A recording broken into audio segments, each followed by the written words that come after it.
بسم اللہ الرحمن الرحیم۔ اللہم صلی علی محمد وعلی آل محمد کما صلیت علی ابراہیم وعلی آل ابراہیم انکا حمید مجید۔ اللہم بارک علی محمد وعلی آل محمد کما بارکت علی ابراہیم وعلی آل ابراہیم انکا حمید مجید۔ درود پاک ایک ایسا وظیفہ ہے جو کسی صورت میں رد نہیں ہوتا، کیونکہ ہم یہ کہتے ہیں کہ اے اللہ اپنے پیارے نبی کریم صلی اللہ علیہ وسلم پر رحمت نازل فرما۔ وہ تو پہلے ہی ان پر رحمت نازل فرماتے ہیں۔ ہم کہیں یا اللہ اپنے نبی پر رحمت نازل فرما تو کیا اللہ نہیں فرمائے گا؟ اس لیے یہ ہو ہی نہیں سکتا۔ علماء لکھتے ہیں کہ جو درود ہے وہ ہر صورت قبول ہوتا ہے۔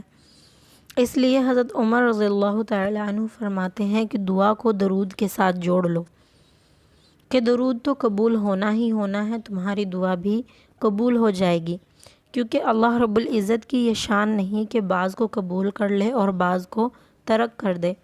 تو اللہ جل شانہ کے حضور جب درود کے ساتھ دعا مانگی جائے تو اللہ رب العزت اس دعا کو چھانٹ کر الگ نہیں کرتا، بلکہ جو دعا درود کے ساتھ مانگی جائے اللہ رب العزت اس کو بھی قبول کرتا ہے۔ درود پاک وہ بابرکت وظیفہ ہے کہ جو اہل ایمان کو تعلیم دیا گیا۔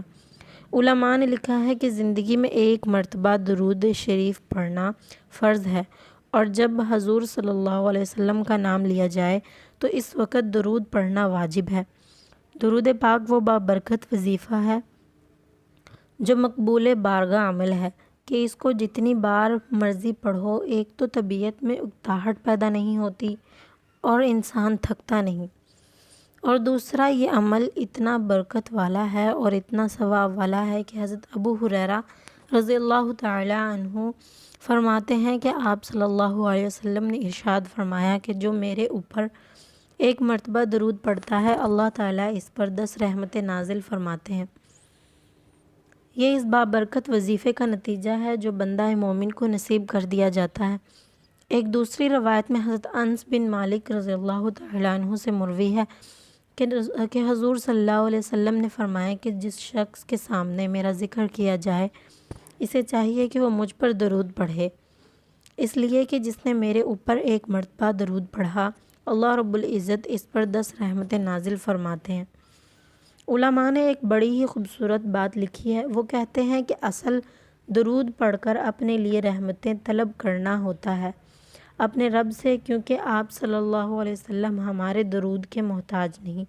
بندہ کہتا ہے کہ میں درود پڑھ لوں، جب ہم نہیں تھے تو اس وقت بھی مصطفیٰ صلی اللہ علیہ وسلم پر درود پڑھا جا رہا تھا، جب کائنات کو وجود بھی نہیں دیا گیا تھا اس وقت بھی آپ صلی اللہ علیہ وسلم پر درود پڑھا جا رہا تھا۔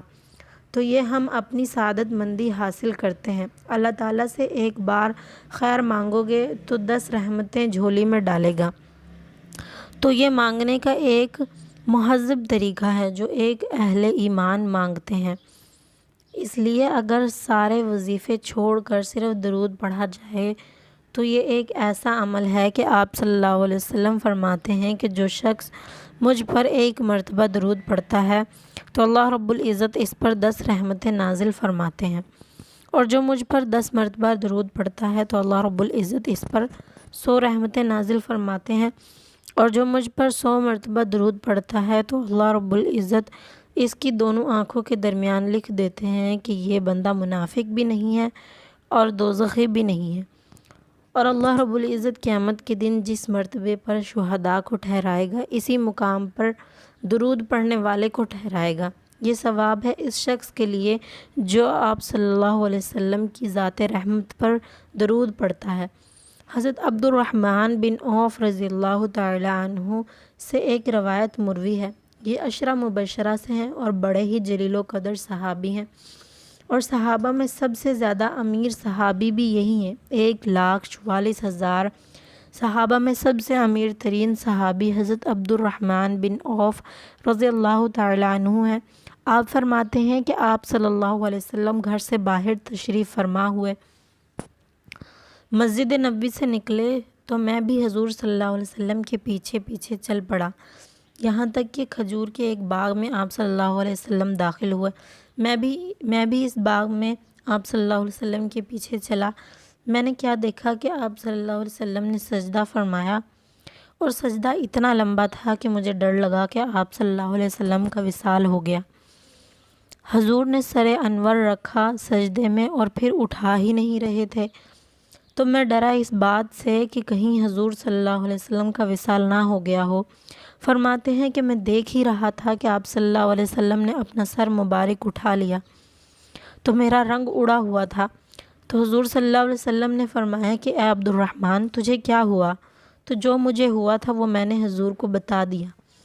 تو آپ صلی اللہ علیہ وسلم نے فرمایا کہ جبریل امیر میرے پاس آئے اور انہوں نے مجھے آ کر کہا کہ حضور، میں آپ کو بشارت نہ دوں کہ رب کیا کہتا ہے، کہ اللہ رب العزت فرماتے ہیں کہ آپ کا جو امتی آپ پر درود پڑھے گا، میں رب ہو کر اس پر درود پڑھوں گا، اور جو آپ کا امتی آپ پر سلام کہے گا، میں رب ہو کر اس کو سلام کروں گا۔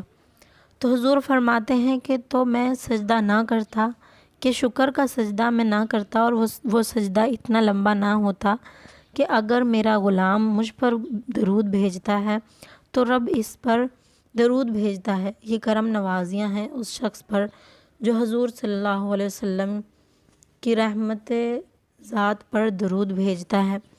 اللہ رب العزت سے دعا ہے کہ اللہ رب العزت ہم سب کو آپ صلی اللہ علیہ وسلم کی ذات رحمت پر درود زیادہ سے زیادہ پڑھنے کی توفیق عطا فرمائے، اور درود پاک کی برکتیں ہماری زندگیوں میں شامل فرمائے۔ وآخر دعوانا ان الحمد للہ رب العالمین۔